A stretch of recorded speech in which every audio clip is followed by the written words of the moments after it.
230, supply 230 volt, তাহলে আমার এখানে 110 ভোল্ট দরকার।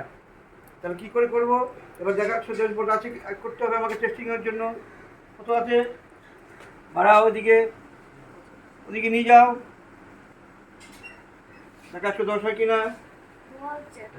হ্যাঁ 110 হয়েছে তো, 110। তাহলে আমার এটা ভেরিয়ার দিয়ে আমি তার বাড়াচ্ছি কমাচ্ছি। ওকে, বুঝতে পেরেছি তো?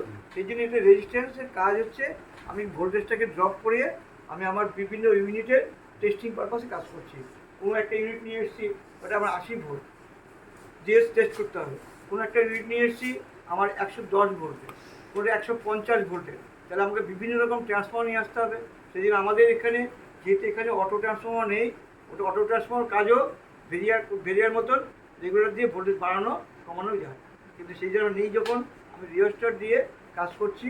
রিওস্টারের কাজ হচ্ছে রেজিস্ট্যান্স পাকানো আছে, এটা আমার প্রয়োজন অনুযায়ী রড দিয়ে আমি কানেকশন করছি। এখানে আমার কানেকশন করছি, অর্থাৎ এই রেজিস্ট্যান্সে এই এতটুকু ভাগ করছি, এরকম করছি। এইখানে যখন চলে আসছে তখন এই এতটা রেজিস্ট্যান্সে কাজ হচ্ছে। বুঝতে পেরেছো? বুঝতে পেরেছো? এই যে হচ্ছে রিওস্টারের কাজ। ওকে, বুঝতে পেরেছো? ঠিক আছে, থ্যাংক ইউ।